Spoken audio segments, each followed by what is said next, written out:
লিজা কলেজে যাওয়ার জন্য তৈরি হচ্ছিল। নীরা এসে বলল, আজকে কলেজে যেতে হবে না, বাসায় থাকো, আজ শোয়েবের পরিবার থেকে লোক আসবে। লিজা গায়ের ওড়না ঠিক করতে করতে বলল, আসলে আসবে, তার জন্য আমাকে কেন কলেজ কামাই করতে হবে? তোমার আত্মীয়, তুমি সময় দিলেই তো হলো। নীরা লিজার এমন গা ছাড়া জবাবে চটে গেল। রাগী গলায় বলল, তারা আমার আত্মীয় হলেও তারা আজ তোমায় দেখতে আসছি লিজা, অযথা না জানা ভান করছো কেন? আমি তোমাকে নিষেধ করেছিলাম ভাবি, তারপরও তুমি কেন ওনাদের আসতে বলেছ? আসতে বলায় কোন পাপটা হয়ে গেছে আমাকে বলবে? তোমার অভিভাবক হিসেবে এটা আমাদের দায়িত্বের মধ্যে পড়ে। তুমি আমার অভিভাবক নও, আমার বাবা মা এখনো বেঁচে আছে, আর আমি কখন বিয়ে করব না সেই সিদ্ধান্তটা নিশ্চয়ই তুমি নিবে না। এ কিভাবে কথা বলছো তুমি আমার সাথে? বড়দের সাথে কিভাবে কথা বলতে হয় তা কেউ শেখায়নি তোমাকে? শিখিয়েছে, তবে মানুষ বুঝে সম্মান করতে শিখিয়েছে। যার যতটুকু সম্মান প্রাপ্য তাকে ততটুকুই দিতে শিখিয়েছে। তোমার বেয়াদবি সহ্যের বাইরে চলে যাচ্ছে লিজা, তুমি অযথা আমার সাথে বেয়াদবি করছো। আমি অযথা কিছুই করি না ভাবি, আর এ বাড়িতে এসেছো তো বেশি দিন হয়নি, এসেই আমার বিয়ের জন্য উঠে পড়ে লেগেছ? আগে নিজের সংসারটা তো গুছিয়ে নাও। আমার সংসারের কথা তোমাকে ভাবতে হবে না লিজা, আমারটা আমাকেই বুঝতে দাও। এভাবে আমাদের এক এক করে সরিয়ে নিজে একা রাজত্ব চাইছো বুঝি? তুমি কি ভেবেছ তোমার ওই মাতাল বড়লোক খালাতো ভাইকে দেখেই আমি তার গলায় ঝুলে পড়বো, আর তুমি আত্মীয়ের কাছে বিয়ে দিয়ে আমাকে আটকে দিবে? তখন আমার পরিবার তোমার কথায় উঠবে আর বসবে, কারণ তোমাকে কিছু বললেই তো মেয়ের সংসারে অশান্তি হবে। কি ঠিক বললাম তো? নীরা হচকচিয়ে গেছে। লিজা যা বলছে তা মিথ্যে নয়। তার খালাতো ভাই শোয়েব ভালো ছেলে নয়, সারাদিন মদ আর ক্লাব নিয়ে ব্যস্ত থাকে। লিজার কথা একটাও ভুল নয়। তার মনোবাসনা যে লিজা এইভাবে ধরে ফেলবে তা নীরা খুনাক্ষরেও টের পায়নি। এইটুকু পিচ্ছি একটা মেয়ে তার এত নিখুঁত প্ল্যান ধরে ফেলেছে মানে একে নিয়ে কোনো রিস্ক নেওয়া যাবে না। কি ব্যাপার, মুখ বন্ধ হয়ে গেল কেন? তোমার সাথে কথা বলে সময় নষ্ট করতে চাই না, তোমার ভাই আসুক, আজ এর একটা বিহিত আমি করেই ছাড়ব। লিজা হালকা এসে বলল, তা তুমি যা খুশি করতে পারো, আমার কোনো মাথা ব্যথা নেই। এখন এখান থেকে যাও, আমার কলেজে দেরি হয়ে যাচ্ছে। নীরা ফোঁসফোঁস করতে করতে নিজের রুমে ফিরে এলো। এখন শুধু সাদিক বাসায় আসার অপেক্ষা। সাদিক মাত্র অফিস থেকে ফিরেছে। ক্লান্ত পরিশ্রান্ত হয়ে নীরার কাছে এক গ্লাস পানি চাইল সে। নীরা বিছানায় চুপ করে বসেছিল। সাদিকের কথায় কোনো রকম ভ্রুক্ষেপ দেখালো না সে। সাদিক নীরাকে এভাবে বসে থাকতে দেখে ভ্রুকুচকে বলল, কি হলো? পানি চাইলাম, শুনতে পাওনি? শুনেছি। তাহলে বসে আছো কেন? নীরা সাদিকের মুখোমুখি দাঁড়িয়ে বলল, আমি আজকে একটা সিদ্ধান্তে আসতে চাইছি সাদিক। প্রতিদিন তোমার ভাই বোনদের এত খোঁচা মারা কথা আমার সহ্য হয় না। কি হয়েছে বলবে তো? কি হয়নি বলো? তোমার ভাই বোনদের সাথে তো কথাই বলা যায় না, কিছু বললেই ফুস করে ওঠে। লিজাকে আজকে বিয়ের কথা বলায় আমাকে যা নয় তাই শুনিয়ে দিল। সাদিক খুবই বিরক্ত হলো। সারাদিন পরে অফিস থেকে এসে এমন ঝামেলা ভালো লাগে না। সাদিক নীরার কথার উত্তর না দিয়ে ক্লান্ত গলায় বলল, আমি ফ্রেশ হয়ে আসছি। সাদিক ফ্রেশ হতে চলে গেল। নীরা নিজের রাগ চেপে রেখে সাদিকের জন্য পানি আনতে চলে গেল। টেবিলে লিজা আর সাকিব বসেছিল। নীরা তাদের দেখেও না দেখার ভান করে টেবিলের কাছে গেল পানি নিতে। গ্লাস কোথায় লিজা? রান্নাঘরে আছে হয়তো, আমাকে রান্নাঘর থেকে একটা গ্লাস এনে দাও। লিজা বিরক্ত গলায় বলল, তুমি নিজেই তো আনতে পারো, আমাকে আনতে বলছো কেন? একটা গ্লাস এনে দিলে তো তোমার হাত ক্ষয় হয়ে যাবে না লিজা, শুধু শুধু তর্ক করছো কেন? আমি তর্ক করছি না, তুমি অযথা ঝামেলা করতে চাইছো। নিজের কাজ নিজে করতে চেষ্টা করো, এখানে তোমার হুকুম পালন করার জন্য কেউ বসে নেই। লিজা বাদ দে তো, সে তো হুকুম করবে, সংসারে করতে এখন সে। আমার ভাইকে তো ভেড়া বানিয়ে নিয়েছে, এখন তার কথাই আমাদেরকে উঠতে বসতে হবে। মুখ সামলে কথা বলো সাকিব, তোমার মুখের ভাষা রাস্তার ছেলেদের মতো হয়ে যাচ্ছে। অবশ্য সারাদিন রাস্তায় গুন্ডামি করে বেড়ালে ভাষা তো এমন হবেই। সাকিব রেগে গেল। নীরার এই অতিরিক্ত বাড়াবাড়ি সে আর সহ্য করতে পারছে না। আমি রাস্তায় গুন্ডামি করি নাকি সেই হিসাব আপনাকে দিতে হবে? বড় ভাইয়ের বউ হয়ে এসেছেন, তাকে নিয়ে থাকুন। আমাদের নিয়ে আপনাকে ভাবতে গিয়ে বলেছে? তোমাদের নিয়ে ভাবার ইচ্ছা বা রুচি কোনোটাই আমার নেই। আমার স্বামীর টাকায় খাচ্ছ আর গায়ে হাওয়া লাগিয়ে ঘুরে বেড়াচ্ছ, তাই আমাকে ভাবতে হচ্ছে। এক পয়সা রোজগার করা তো মুরুদ নেই, আবার বড় বড় কথা বলো কিভাবে? আমি আপনার স্বামীর টাকায় খাইও না, পড়িও না। বিশ্বাস না হলে আপনার স্বামীকে গিয়ে জিজ্ঞেস করুন। আপনি যত বড় বড় কথা বলছেন, আপনার এই স্বামীকে প্রতিষ্ঠিত কি আপনি করে দিয়েছিলেন? বিয়ে হতে না হতেই তার টাকার হিসাব করছেন। বিয়ের আগে তো খুব ভালো সাজা নাটক করেছিলেন, বিয়ে হতে সব মুখোশ খুলে গেছে। সাদিক ফ্রেশ হয়ে এসে এমন চিৎকার চেঁচামেচি শুনে বেরিয়ে এলো। কি হয়েছে, এভাবে চেঁচামেচি করছো কেন? শোনো সাদিক, আমি কিছুতেই এ বাড়িতে থাকতে পারবো না। তোমার এই গুন্ডা ভাই আমাকে দিনের পর দিন যা নয় তাই বলে অপমান করেছে, আমি কিছুই বলিনি। আর তোমার বোনের চ্যাটাং চ্যাটাং কথার চোটে বাড়িতে থাকা মুশকিল। বিয়ের কথা বললে বারবার না করে দেয়। আমি কিছু বুঝি না ভেবেছে? বাইরে বাইরে কলেজের নাম করে কি করে বেড়ায় তার ঠিক নেই। নাহলে লাগাতার বিয়েতে না করবে কেন? সে কথা বলতেই আমাকে দুজন যা ইচ্ছে তাই বলে অপমান করেছে। আমি আর এখানে থাকছি না। তোর ভাবি এসব কি বলছে? এক্ষুনি মাপছে ওর কাছে। বাহ, খুব ভালো তো। মানে বোর কথা শুনে ডিসাইড করে ফেললো তোমার বউ সব সত্যি কথা বলেছে। আলিজের বিয়ে নিয়ে তোমার বউয়ের এত মাথা ব্যথা কেন? ওকে নিয়ে ভাবার জন্য বাবা মা এখনো বেঁচে আছে। তোমার বউয়ের চিন্তা না করলেও চলবে। সাদিক এসে সাকিবের গালে চড় মেরে দিল। বেয়াদব, বড়দের সাথে কিভাবে কথা বলতে হয় জানিস না? জানি, বড় যদি তোমার মতো হয় তাহলে তাকে সম্মান দেওয়ার প্রয়োজন মনে করি না। তুমি একটা কাপুরুষ। তোমার সামনে তোমার বউ তোমার ছোট বোনের চরিত্র নিয়ে কথা বলছে, তোমার ভাইকে গুন্ডা বলছে। তুমি তাকে কিছু না বলে আমার গায়ে হাত তুলছো। তোমাকে তো নিজের ভাই বলতে লজ্জা হচ্ছে আমার। পরিস্থিতি অনেক খারাপ হয়ে গেছে। লিজা মুখ চেপে কান্না করছে। নীরা সাদিককে বলল, এই বাসায় আর 1 সেকেন্ডও নয় সাদিক, আমি এখানে কিছুতেই থাকবো না। তুমি ঠিক করো তুমি কি করবে। নীরা হনহন করে নিজের রুমে চলে গেল। সাদিকের নিজেকে দিশেহারা লাগছে। সাকিব আর লিজাও সেখান থেকে চলে গেল। কয়েকদিন পর সাদিক আলাদা বাসা নিয়ে নীরাকে নিয়ে চলে গেল।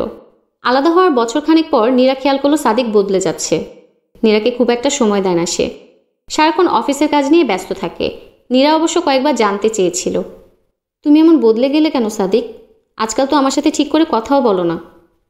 সাদিক খুব স্বাভাবিকভাবেই জবাব দিয়েছিল, কথা বলে কি হবে? তুমি যা চেয়েছো তাই তো পেয়েছো। এখন আমি কথা বললাম আর বললাম না তাতে কিছু আসে যায় না। তুমি তোমার একা সংসার চেয়েছিলে, পেয়েছো। এবার করো তোমার একা সংসার। নীরা হতভম্ব হয়ে বলল, এভাবে কথা বলছো কেন সাদিক? আমি একা সংসার চেয়েছিলাম, তবে তোমাকে বাদ দিয়ে নয়। তুমি আর আমি মিলেই আমাদের পরিবার। সাদিক রেগে গেল।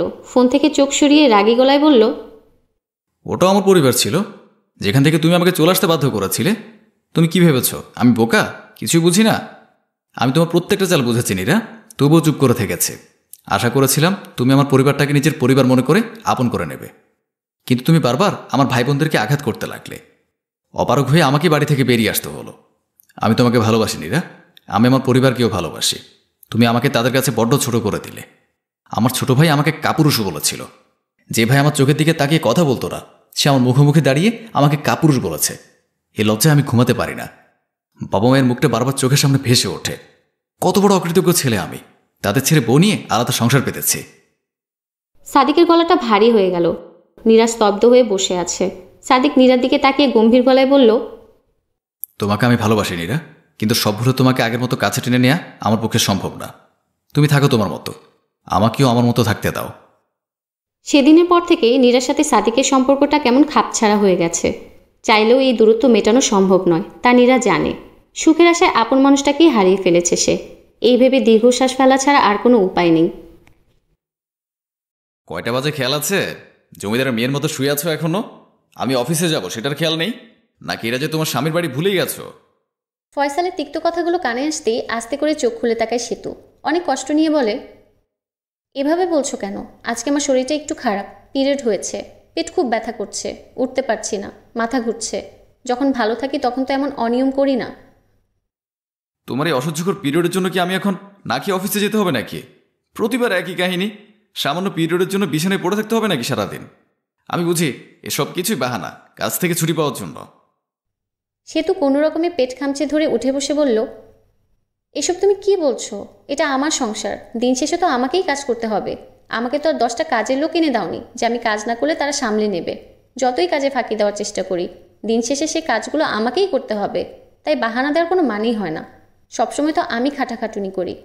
মাত্র কয়েকটা দিন তোমার অ্যাডজাস্ট করতে সমস্যা হয়, আমার সমস্যাটাও তো একটু বোঝার চেষ্টা করো। ফয়সাল চরম বিরক্ত হয়ে বলল, কেমন সমস্যা হয় আমার জানা আছে। আমার মায়ের কি কোনোদিন এসব হয়নি? তখন কি আমার মা তোমার মতো বিছানায় শুয়ে থাকতো নাকি সারাদিন? সে অবস্থাতেও আমার মা ঠিকই কাজ করে গেছে। এখন আধুনিক যুগে সব মেয়েদের একটা বাহানা পেলেই হয়। ফয়সাল, তুমি বিষয়টা নিয়ে কতটুকু জানো আমি জানি না, তবে এটা তোমার জেনে রাখা উচিত যে সবার সমস্যা এক হয় না। হয়তো তোমার মায়ের এ সময় কোনো সমস্যা হতো না, ব্যথা করতো না। সবার যে এ সময় পেট ব্যথা হবে সেটা গ্যারান্টি নেই। তোমার মায়ের ব্যথা করতো না বলে যে আমারও পেট ব্যথা হবে না, এটা ভেবে ভুল করো না। তোমার তর্কের সাথে আমি কোনোদিন পারবো না।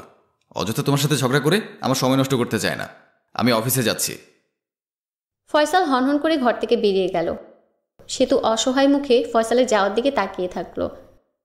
প্রতি মাসে তার যখন পিরিয়ড শুরু হয় তখনই সে ফয়সালের এমন দুর্ব্যবহার সহ্য করতে থাকে। একদিকে পেট ব্যথা ও শরীর খারাপ, অন্যদিকে স্বামীর এমন ব্যবহারে নিজেকে দিশেহারা লাগে সেতুর। ফয়সাল তাকে বুঝতেই চায় না, সে মনে করে সেতু নাটক করছে। পিরিয়ডের ব্যথাকে সে তুচ্ছ মনে করে। দুপুরে বিছানা থেকে কোনো রকমে উঠে গিয়ে রান্নাঘরে দাঁড়ালে সেতু শক্তিতে কুলোয় না কিছু রান্না করার। সে সকাল থেকে কিছু খায়নি, প্রচণ্ড খিদে পেয়েছে তার। অথচ অন্যদিকে সে জানে তার স্বামী ফয়সাল ঠিকই সকালে নাস্তা কোনো রেস্টুরেন্টে করে নিয়েছে। এখন রান্না করতে না পারলে সেতু দুপুরের খাবারও মুখে তুলতে পারবে না, তাই কোনো রকমে ডিম ভেজে নিয়ে শুকনো ভাত দিয়ে খেয়ে নিল সে। রাতের বেলা পাশাপাশি শুয়ে আছে সেতু আর ফয়সাল, তবে দুজনের মাঝে বেশ দূরত্ব। বিশেষ করে ফয়সাল সেতুর থেকে দূরত্ব বজায় রেখেছে। আচমকা ফয়সালের হাত সেতুর হাতে স্পর্শ করলে তৎক্ষণাৎ ফয়সাল এমনভাবে হাত সরিয়ে নেয় যেন তার হাত কোনো আবর্জনা স্পর্শ করেছিল। সেতু অবাক চোখে ফয়সালের দিকে তাকায়। ফয়সাল চোখ মুখ জড়িয়ে সেতুকে ইশারা করে বলে, ওদিকে একটু দূরে সরে গিয়ে ঘুমাতো, এদিকে এসো না। কেন? তুমি এমন আচরণ করছো কেন, যেন আমরা দুজন কেউ কাউকে চিনি না? ফয়সাল নাক সিটকে বলে, আমার গা ঘিন ঘিন করে। সেতু উঠে বসে। কেন? আমার পিরিয়ড হয়েছে তাই? ফয়সাল উত্তর দেয় না। তার এই মৌনতায় সেতু নিজের জবাব পেয়ে যায়।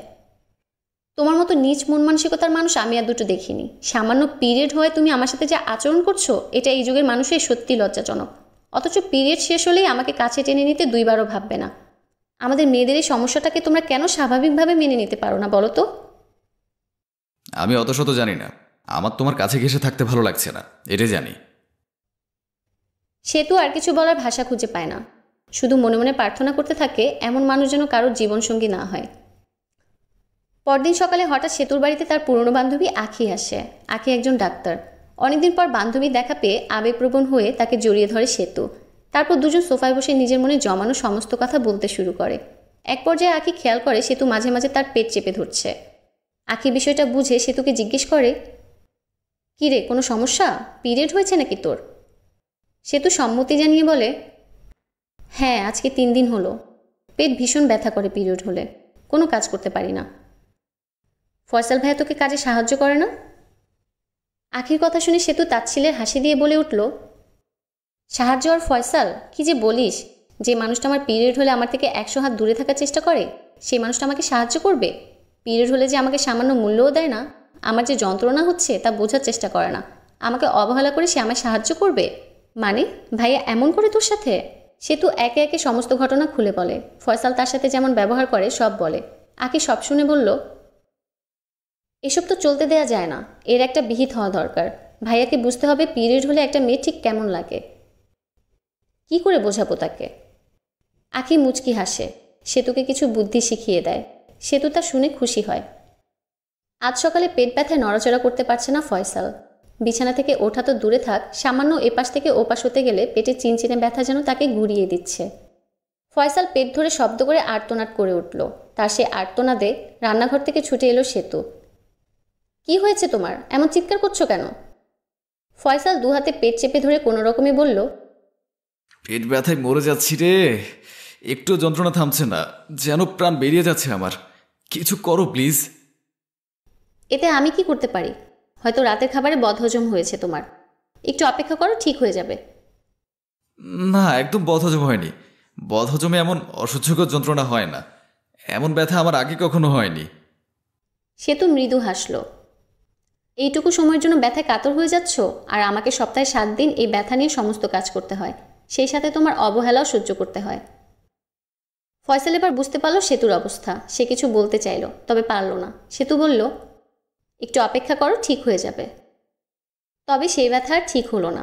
বিকেল হয়ে এলো। ফয়সাল বিছানায় পড়ে গড়াগড়ি খাচ্ছে ব্যথায়, অথচ তাতে সেতুর কোনো হেলদোল নেই।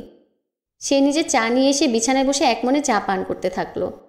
সেতুর এমন আচরণে হতভম্ব হলো ফয়সাল। সে সেতুকে উদ্দেশ্য করে বলল, আমার কষ্ট হচ্ছে সেতু, অথচ আমার কষ্ট তোমার কিছু আসে যায় না।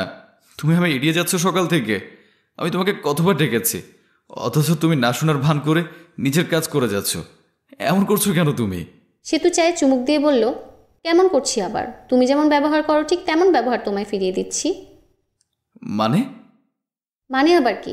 মনে আছে আমার যখন পিরিয়ড হয় তখন তুমি কেমন ব্যবহারটাই না করতে? একটা জানোয়ারের সাথেও বোধহয় এমন ব্যবহার করা হয় না। এতটা তাচ্ছিল্য করেছো আমায় যে তোমার কষ্টগুলো আমার হৃদয় ছুঁতে পারছে না। ঠিক তোমার মতো এই ব্যথা নিয়েই আমি কাতরাতে থাকি। আর আশায় থাকি তুমি অন্তত আমায় বুঝবে। তোমার সামান্য সাহায্যের আশায় হাপিত্তেশ করতে থাকি, কিন্তু তুমি আমায় এড়িয়ে যাও বারবার। আমায় অপবিত্র মনে করো। তুমি ভুলেই যাও যে তোমার মায়ের পিরিয়ড হয় বলেই তুমি জন্ম নিতে পেরেছ। ফয়সাল এবার নিজের ভুল ঠিকই বুঝতে পারে। অনুতপ্ত হয়ে মাথা নিচু করে ফেলে সে। কাঁদতে কাঁদতে সেতুর হাত ধরে বলে, এবার বুঝতে পেরেছি তোমার কষ্ট। এই অসহ্যকর ব্যথা সহ্য করে তুমি 7টা দিন কত কষ্ট করো, আর আমি অবহেলা করে তোমার কষ্ট আরও বাড়িয়ে দেই। আমায় ক্ষমা করে দাও সেতু। আমি যে অন্যায় করে ফেলেছি তোমার সাথে। এই যুগের ছেলে হয়েও পিরিয়ড নিয়ে সব ফালতু ভাবনা নিয়ে পড়েছিলাম। তুমি আমায় শাস্তি দাও। তার আর কোনো প্রয়োজন হবে না। তুমি তোমার শাস্তি পেয়ে গেছো।